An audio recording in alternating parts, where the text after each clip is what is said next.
channel. Here we are going to discuss about making of the Indian constitution. ठीक है, तो उसमें हम लोग बात करेंगे कि क्या क्या पढ़ेंगे इन दिस वीडियो. तो हम लोग सबसे पहले बात करेंगे hierarchy of laws in India. Okay, then उसके बाद बात करेंगे डेफिनेशंस. ठीक है, कोई कोई ऐसे बेसिक कॉन्सेप्ट्स होते हैं उनके जो डेफिनेशंस हैं हम लोग उस पर बात करेंगे. ठीक, उसके बाद हम लोग बात करेंगे संविधानवाद, कॉन्स्टिट्यूशनलिज्म. ठीक है, संविधानवाद क्या होता है. ठीक, उसके बाद हम लोग बात करेंगे संविधान क्या है. ठीक, संविधान और संविधानवाद में डिफरेंसेस वो क्या है, अंतर क्या है. ठीक, क्या उसके बीच का परिभाषा हम लोग बात करेंगे. ठीक है, उसके बाद हम लोग बात करेंगे टाइप्स ऑफ कॉन्स्टिट्यूशन, अर्थात इसका है कि संविधान के प्रकार कितने कितने होते हैं. ठीक, सो चलिए शुरू करते हैं. ठीक है, सबसे पहले हम लोग बात करेंगे hierarchy of the laws in India. ठीक, तो उसमें हम लोग बात करेंगे सबसे ऊपर कौन सा होता है. ठीक है, एक यहाँ पे पिरामिड स्ट्रक्चर है जैसे कि आप लोग देख सकते हैं. सो हम लोग सबसे पहले बात करेंगे संविधान. ठीक है, कॉन्स्टिट्यूशन. ठीक है, उसके बाद आता है ठीक है सेंट्रल लॉज. उसके बाद आता है स्टेट लॉज. उसके बाद आता है ऑर्डिनेंसेस. ठीक है, उसके बाद आता है बाई लॉज जो कि गवर्नमेंट द्वारा बनाया जाता है. ठीक है, उसके बाद आता है रूल्स एंड रेगुलेशंस. ये तो हो गया. उसके बाद हम लोग बात करेंगे जैसे कि हम लोगों ने पहले ही डिस्कस किया हुआ है बेसिक कॉन्सेप्ट्स का डेफिनेशंस. ठीक है, बेसिक जो होंगे उसका परिभाषा क्या, कौन से लॉज का क्या क्या परिभाषा है, हम लोग उस पर बात करेंगे. तो सबसे पहले बात करते हैं लॉ. ठीक है, what is law? Rules governing behaviour इधर रिटन और unwritten enacted by legislative bodies with legal force. For example, BNS. ठीक है, सिटीजन अमेंडमेंट एक्ट. ठीक है, लॉ क्या होता है, जो गवर्निंग रूल्स होते हैं, नियम होते हैं. ठीक है, जो बिहेव करता है कि क्या तो लिखित हो, रिटन हो या अनरिटन हो. ठीक है, और जो विधायिका द्वारा लागू हो. ठीक है, वो भी जो लीगल फोर्स जैसे कि हमारे सरकार है, जो गवर्नमेंट है उसके द्वारा रिटन या अनरिटन. ठीक है, लिखित या बिना लिखित. ठीक है, जो भी नियम हो, ठीक, उसको लॉ कहते हैं, जो फोर्स करता है. ठीक है, गवर्निंग बॉडी जैसे BNNS. ठीक है, भारतीय न्याय संहिता है. सिटीजनशिप जो अमेंडमेंट एक्ट है. ठीक है, नागरिकता का ऑर्डिनेंसेस क्या क्या होते हैं. ठीक है, अब हम लोग बात करेंगे ऑर्डिनेंसेस क्या होता है. ठीक है, temporary law issued by president और governor when legislature is not in the session. ठीक है, requires legislative approval. Example, COVID-19 lockdown ordinances. ठीक, तो सबसे पहले बात टेम्पररी लॉ है. ठीक है, और बाई प्रेसिडेंट और गवर्नर जब हम लोग का जो पार्लियामेंट में जो सेशन जो विधायिका है वो जब नहीं चल रही हो. ठीक है, जैसे इमरजेंसी पीरियड में, जैसे कि कोविड के टाइम में. ठीक है, तो उसी चीज़ को हम लोग ऑर्डिनेंसेस के नाम रखे हुए हैं. ठीक, अब उसके हम बात करेंगे बाई लॉज. ठीक है, regulation made by local authorities subordinate to central और state laws. For example municipal construction regulation. ठीक है, बाई लॉज क्या होता है, रेगुलेशन कोई भी नियम. ठीक है, बनाया जाता है किसके, लोकल जो अथॉरिटी है, जो लोकल वहाँ के जो नियम बनाने वाले कोई भी स्टेट है. ठीक है, आर्टिकल हम लोग 13 में बात करेंगे कि क्या होता है स्टेट. ठीक, उसके सबऑर्डिनेट, उसके जो नीचे सेंट्रल और स्टेट जो लॉज हैं वो बनाते हैं, तो उनको बाई लॉज बोलते हैं. ठीक है, जैसे कि हम लोग बात किए अभी उदाहरण के समय में म्युनिसिपल कंस्ट्रक्शन रेगुलेशंस. अब बात करेंगे संविधान. ये constitution supreme law outlining government structure and powers, foundation of the legal system. Example constitution of India. ठीक है, सुप्रीम लॉ, इससे ऊपर कुछ कोई नियम नहीं है. ठीक है, supreme law outlining government structure and powers. ठीक है, जो ढांचा है सरकार का. ठीक है, जो तंत्र है और जो पावर है. ठीक, foundation of the legal system, कोई भी जो न्यायिक व्यवस्था है उसका फाउंडेशन है वही हमारा संविधान है. ठीक है, उसके बाद हम लोग बात करेंगे रूल्स क्या है, what is rules? Detailed instruction issued by executive to implement laws subordinate to laws and by laws. Example passport application rules. ठीक है, डिटेल्ड इंस्ट्रक्शन कोई भी जो नियमावली है. ठीक है, इशूड बाय एग्जीक्यूटिव. ठीक है, जो कार्यपालिका है उसके द्वारा कोई भी लॉ हम लोग बना के इशूड करके इम्प्लीमेंट करते हैं, ठीक है। और उसके नीचे भी सबऑर्डिनेट टू लॉ, और उसके नीचे भी हम लोग कोई लॉ करते हैं लॉ के द्वारा या बाई लॉ के द्वारा, ठीक है, उसको हम लोग रूल्स कहते हैं, जैसे कि पासपोर्ट एप्लीकेशन रूल्स। ठीक उसी प्रकार से रेगुलेशंस क्या हों, इसमें बहुत माइन्यूट माइन्यूट चीज़ें हैं, ठीक है, जो कि डिफरेंस है। Specific and technique guidelines issued by regulatory bodies, example SEBI regulation और लिस्टेड कंपनीज। फॉर एग्जांपल कोई भी कंपनीज है जो कि गवर्निंग बॉडी है, ठीक, उनके द्वारा कोई भी नियम बनाया जाता है, ठीक है। हाँ, टेक्निकल और स्पेसिफिक ये ध्यान रखिए, ठीक है, गाइडलाइंस को, उसको हम लोग रेगुलेशंस कहते हैं, ठीक है। और rule of law as a defined by British jurist A V Dicey, ठीक है, डाइसे और D K, sorry I am unable to pronounce, may be I may wrong. It asserts that law governs a nation in ensuring that no individual or institution, including the government, to above it. Key element include rule of law का अर्थ यही है कि कोई भी जब भी कोई नियम बनता है, ठीक है, रूल्स बनते हैं, तो उसमें ऐसा है कि कोई भी जो गवर्निंग बॉडी है, ठीक है, उसके ऊपर नहीं होना चाहिए। नो नो नो इंडिविजुअल, कि कोई ऐसा व्यक्तिगत कोई संस्था या कोई भी गवर्नमेंट उसके ऊपर नहीं है, ठीक है। जैसे की एलिमेंट इंक्लूडेड है सुप्रीमेसी ऑफ लॉ, ठीक है, law is the highest authority, equality before law, ठीक, all individuals are subjected to the same law. जितने भी इंडिविजुअल्स हैं जो कि देश के अंदर नागरिक हैं, सिटीजनशिप से, कोई भी ऐसा व्यक्ति, पर्टिकुलर व्यक्ति, ठीक, इंडिविजुअल व्यक्ति या कोई भी, ठीक है, उस और कोई भी नियम से ऊपर नहीं है, ठीक है। All individuals are subject to the same law, ठीक है, और सब सेम ही लॉ के अंदर बंधे हुए हैं, सबको फॉलो करना है रूल्स, ठीक है। अब आगे अकाउंटेबिलिटी, व्हाट इज अकाउंटेबिलिटी, ठीक है, government actions must be legally justified.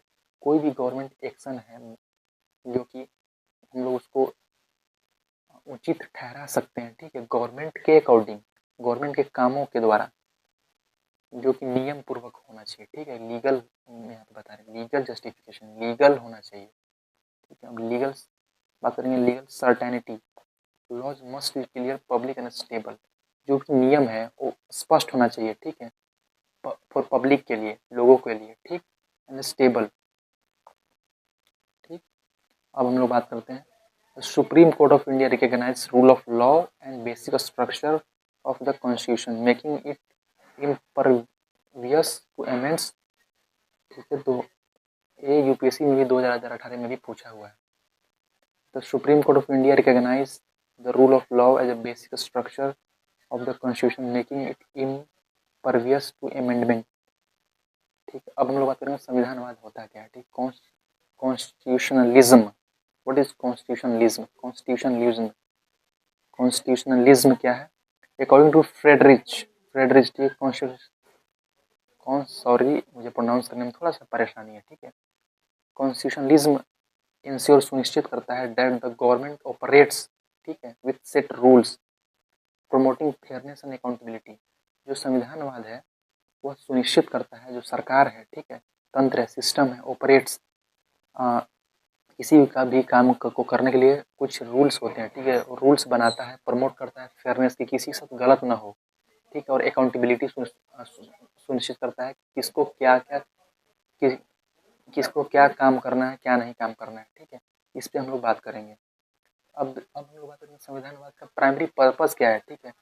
तो हम लोग बात करेंगे primary purpose of constitution is to provide framework for government, ठीक है। जो संविधानवाद है एक ढांचा तैयार करता है, किसके लिए, सरकार के लिए, सिस्टम के लिए, ठीक, determining it's nature and form, और इसको क्या क्या इसका स्वरूप है, कैसे इसको बनाया जाएगा, संविधानवाद के थ्रू ही डिटरमाइन किया जाता है, ठीक है। As the fundamental law of state, जो मौलिक जो नियम है, ठीक है, मौलिक अधिकार है, फंडामेंटल लॉ, मौलिक जो नियम है ऑफ स्टेट के, कोई भी देश का कोई भी स्टेट, जो देश या कोई भी गवर्निंग बॉडी है, उसका मौलिक जो नियम है, it outlines the responsibility of executive, legislature, जो जुडिशरी, ठीक है। इस जो मौलिक न्याय है किसी भी विधायिका कार्य का, कार्यपालिका का, न्यायपालिका का, उसका मौलिक जो तंत्र है वो संविधानवाद के द्वारा ही बनाया जाता है, टू फॉर्म किया जाता है, ठीक है। The legislature makes laws in accordance with limits and direction provided by the constitution. ठीक है, जो विधायिका है वो बनाता है किसके साथ, तालमेल करके। ठीक है, कि लिमिट्स दी है, क्या क्या कितना दायरा में बनाएगा और कितने दायरा से आगे नहीं बढ़ना है। ठीक है, जो कि संविधानवाद में के द्वारा ही बनाया जाता है। अब हम लोग बात करेंगे कॉन्स्टिट्यूशन, कॉन्स्टिट्यूशनलिज्म। संविधान और संविधानवाद। A country can have constitution but many lack true constitutionalism. ठीक है, सही बात है। या देश के पास कोई भी संविधान हो सकता है, लेकिन जो संविधानवाद है वो कहीं कहीं नहीं भी होता, लैक करेगा। ठीक है, जो ट्रू जो सही में सच्चा संविधानवाद है। फॉर इंस्टेंस, उदाहरण के लिए, एक dictatorships might have constitution that isn't followed. जैसे कोई भी डिक्टेटरशिप जो हुकूमत करते हैं, ठीक है, माइट हैव, शायद उनके पास संविधान होगा लेकिन वो फॉलो नहीं करते हैं, इसका अर्थ यह है। अब हम लोग बात करेंगे संविधानवाद क्या है। ठीक है, संविधानवाद पे हम लोग बात करते हैं। सबसे पहले हम लोग बात करेंगे संविधानवाद का रिटन कॉन्स्टिट्यूशन, अर्थात लिखित संविधान। A formal document outlining government structure and citizen rights. A formal document outlining government structure and citizen rights. ठीक है, हम लोग बात करेंगे कि फॉर्मल, कोई भी फॉर्मल डॉक्यूमेंट हो, ठीक है, जो कि गवर्नमेंट का स्ट्रक्चर, जो ढांचा तैयार करता है और व्यक्ति का अधिकार बताता है, उसको हम लोग रिटन कॉन्स्टिट्यूशन के नाम से जानते हैं। जैसे कि for example US constitution, unwritten constitution composed by various source like status and tradition, not a single document. Example United Kingdom constitution. ठीक है, फ्लेक्सिबल कॉन्स्टिट्यूशन क्या होता है, ठीक है, can be easily amended like regular laws. Example British constitution, आसानी से इसको हम लोग सुधार कर सकते हैं। ठीक है, जैसे कि ब्रिटिश संविधान। ठीक है, हमारे यहाँ की जो यूनाइटेड किंगडम संविधान है उसको हम आसानी से फ्लेक्स कर सकते हैं, चेंज कर सकते हैं। फ्लेक्सिबल कॉन्स्टिट्यूशन मतलब होता है। रिजिड, रिजिड मतलब होता है कठोर, कठोर संविधान किसको कहते हैं। ठीक, require some complex process for amendment. Example US constitution. ठीक है, अब फेडरल कॉन्स्टिट्यूशन किसको कहते हैं, divides power between central and regional governments. Example US and Germany. Federal मतलब होता है कि संघवाद। ठीक है, फेडरल जो डिवाइड करता है सेंट्रल और स्टेट को दो भागों में। ठीक है, जैसे कि हम लोग क्या बात करेंगे यूएस और जर्मनी का। अब आ गया यूनिटरी कॉन्स्टिट्यूशन। यूनिटरी मतलब होता है एक, यूनी मतलब होता है एक, यहाँ पे यूनी का अर्थ होता है एक, यूनी से ही बना है unitary constitution. Centralise power in one government, for example UK. ठीक है, जो यूनाइटेड किंगडम है उसको हम लोग यूनिटरी कॉन्स्टिट्यूशन का नाम से जानते हैं। ठीक है, अब हम लोग बात करेंगे प्रेसिडेंशियल कॉन्स्टिट्यूशन, अर्थात जो राष्ट्रपति वहाँ पे अध्यक्ष के तौर पे संविधान को बनाता है। ठीक है, separates executive and legislative branches. The president is both head of state and government. ठीक है, जैसे यूएस में, जैसे हमारे यहाँ है कि हेड ऑफ स्टेट कोई और है और जो हमारे प्राइम मिनिस्टर हैं वो कोई और है। ठीक है, लेकिन बात करेंगे वो यूएस का। ठीक है, तो यूएस में चलता है प्रेसिडेंशियल कॉन्स्टिट्यूशन से, जो कि एग्जीक्यूटिव जो कार्यपालिका और विधायिका दोनों को अलग अलग करता है। ठीक है, और प्रेसिडेंट ही होता है दोनों का head of state and government. Example में यूएस। अब बात करेंगे parliamentary constitution. Executive comes from legislative, prime minister Leeds.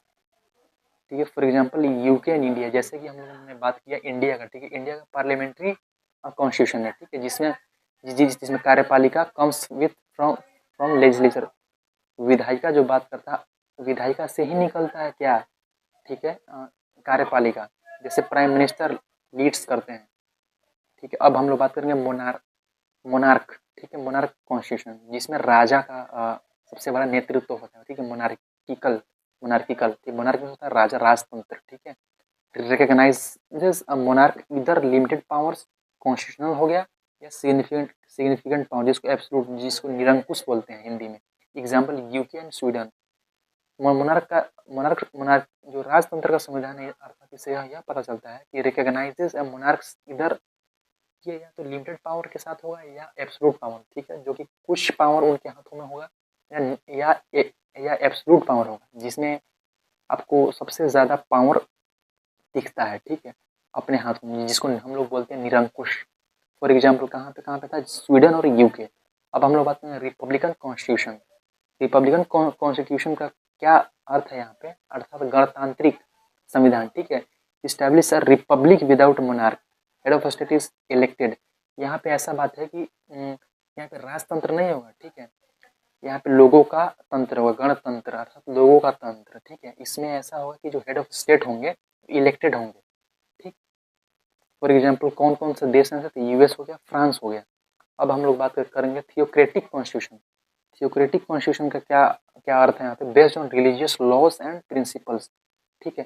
Theocratic constitution का अर्थ यह होता है जिससे यहाँ पे धर्म के आधार पे हम लोग चयन करते हैं, ठीक है, कौन जो गवर्नमेंट को रूल करता है, ठीक है। तो इसमें कैसे कैसे नियम होंगे, धार्मिक आधार पे नियम होंगे, ठीक। धार्मिक तो कुछ प्रिंसिपल्स होंगे, कुछ नियमावली होंगे। फॉर एग्जाम्पल कौन से कंट्री, कौन सा देश इस संविधान को फॉलो करता है, तो हम लोग बात करेंगे ईरान को। अब हम लोग बात करेंगे सेकुलर कॉन्स्टिट्यूशन, ठीक है, सेकुलर धर्मनिरपेक्ष, ठीक है। धर्मनिरपेक्ष की जो संविधान होता है उसके अंदर कौन कौन सी क्या बोला जाता है विशेषताएं होती हैं। What is secular constitution, here we are going to discuss about secular constitution, ठीक है। तो separates religion from government law, example Indian constitution, ठीक है। जो रिलीजन है, धर्म है, और जो गवर्नमेंट है, दोनों अलग अलग रहता है, दोनों एक दूसरे के साथ बाइफर्केट नहीं करते हैं, ठीक है। बाइफर्केट करके ही दोनों को अलग अलग, हालांकि इंडियन कॉन्स्टिट्यूशन में बाइफर्केट कहा जा सकता है क्योंकि दोनों कहीं ना कहीं एक एक दूसरे को सेंटिमेंट्स को बरकरार बरकरार रखते हैं आराम से। यहाँ पे रिलीजन का मैटर हो तो सेंटर भी उसमें अपना लॉज के अकॉर्डिंग चेंजेस कर सकता है, और अगर सिस्टम में कोई गड़बड़ी हो तो धर्म के अकॉर्डिंग भी उसको लॉ को बदला जा सकता है। तो यहाँ पे ऐसा नहीं है, हालांकि मान सकते हैं लेकिन फिर भी। सो ये आज इतना ही, ठीक है। Thank you so much for being here.